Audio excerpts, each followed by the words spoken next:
Hey everyone, this is Mark Johnson, and welcome back to another episode of MJ Guitar TV. What we're going to be doing is we're going to be doing some inlay today. I've got this neck right here. It's already been radiused, routed for position markers, and so we're going to be putting some position markers in it. I'm sitting here at my my bench here up in the setup room, and I wanted to show you some different materials that I use for inlaying, and show you a little bit about the process, how I go about doing it. And I'm sure you're familiar with the things, mother of pearl and abalone, and I use those a lot, but I like using other things too. Abalone and mother of pearl, some poor little animal's got to give up his home for us to make something out of it. So I use some other things here. I've got this here, some material that kind of looks like abalone. It's an imitation, plasticky kind of material. What's really cool about this is it's large. Like abalone, you get them in roughly inch to an inch and a half square piece, because the shell is rounded, and so they cut them in smaller pieces and slab them up.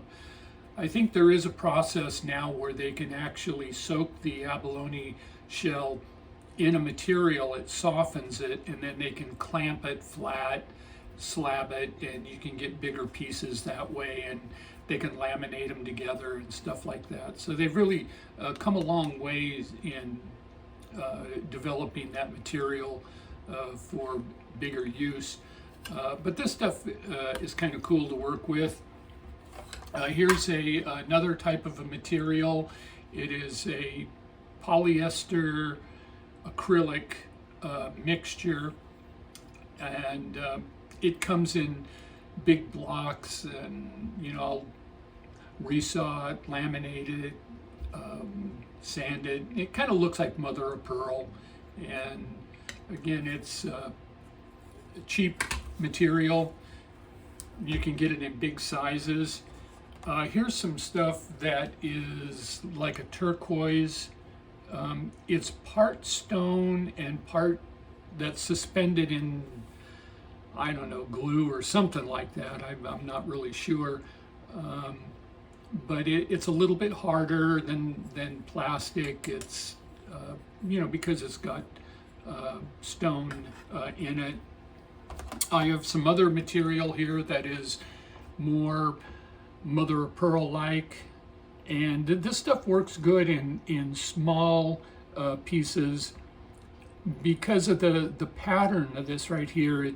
It doesn't look like the real thing, but when you get them in small pieces, it looks pretty realistic. So happy about that.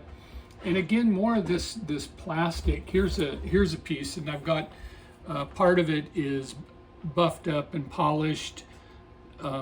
It's a mixture polyester acrylic, and it's a hard substance. It comes in big blocks, so I can use do bigger pieces, inlay jobs with that, and it buffs up beautifully. You can see that there, and it comes in a lot of different colors, like here, or flavors. I've got some nice green stuff. This is rough. The blocks are actually quite a bit bigger. This has been cut down over the years, and I've got some in some nice yellow, and this stuff here is pretty cool, although I don't know if you can really see the patterns in that because I didn't sand it and buff it, but it's really a cool material, and it comes in big pieces. Okay, oh yeah, let me show you this here. This is a plastic. It's kind of like It's supposed to simulate mother of pearl. We affectionately refer to it as mother of toilet seat. It's a plastic. It's pretty thin material, and for me to use this, I like to have it a little bit thicker. And you can kind of see there that it's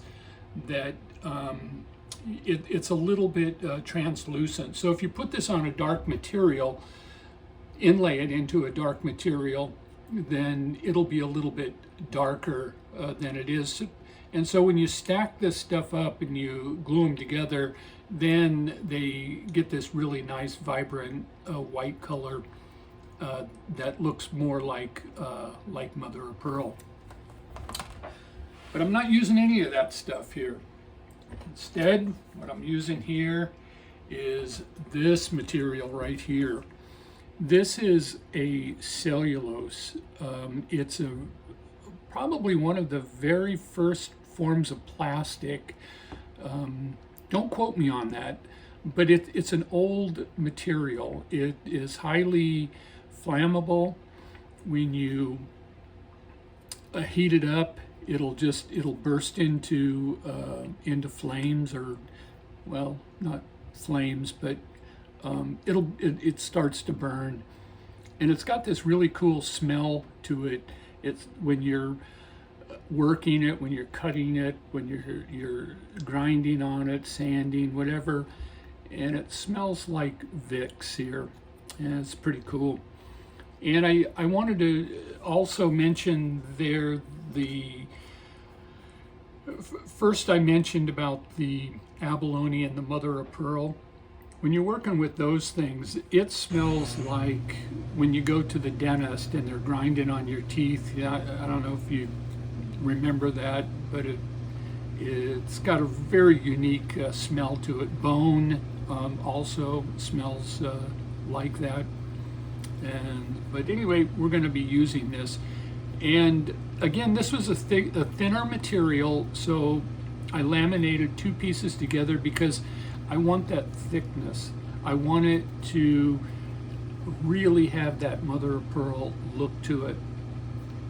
This is what Gibson uses in the Les Paul, the position markers. And anyway, that's what I'm going to use for these position markers.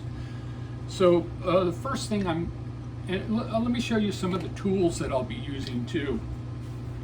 This is a block here that I made.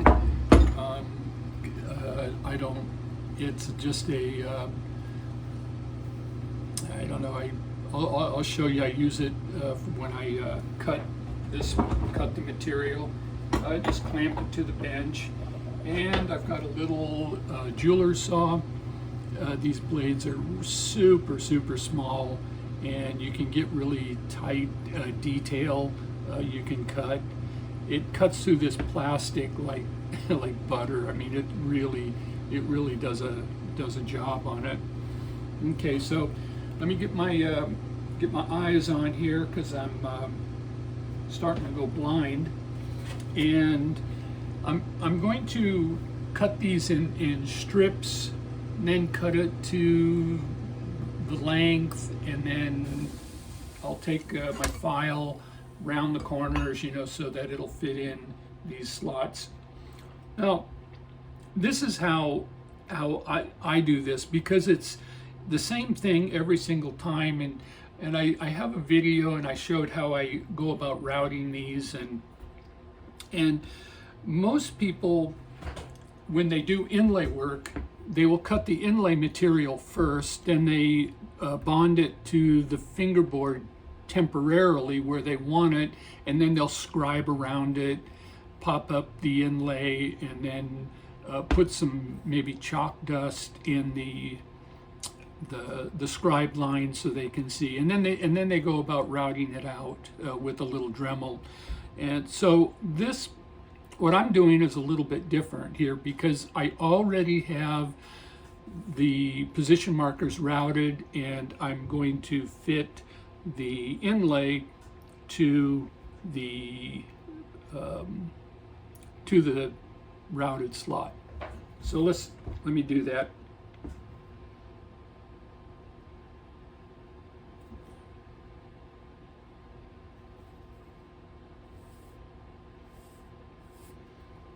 So I just got it marked there. And cutting, making position markers.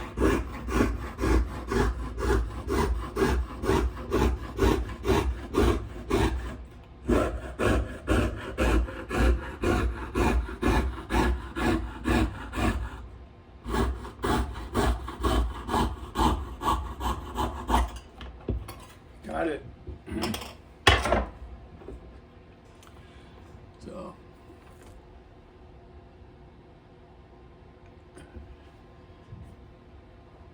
and then I'll cut it a little bit oversized, and then I will sand it down so it fits in there. I have some 80 grit sandpaper that I use. It cuts this stuff down pretty quickly.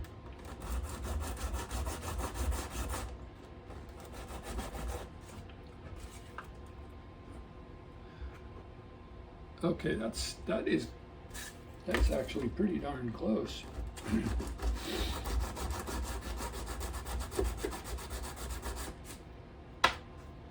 And get my file here, and I'm going to round one of the ends.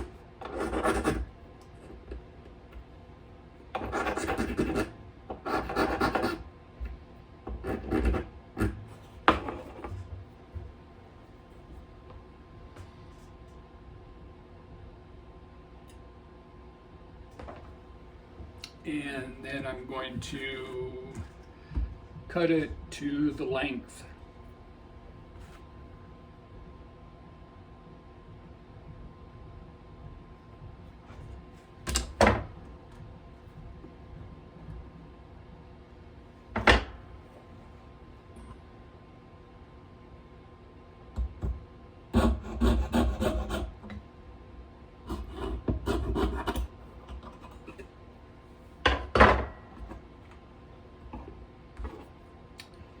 Got it cut. Now I'm going to round the other end of it.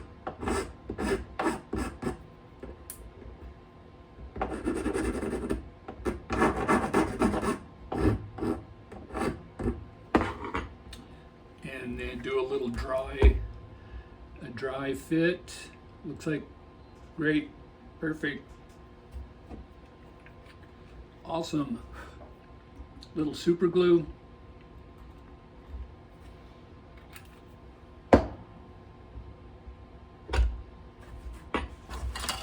And let's see, I got my hammer.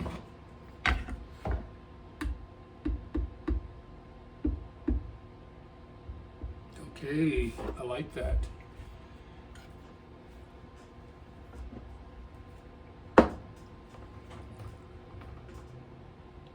Got one of them in. And then I'm going to take and just put a little bead of super glue around the outside of it and let it dry. And that's it. And then we'll just repeat the process until they're all done. All right. Hey, thanks a lot for watching.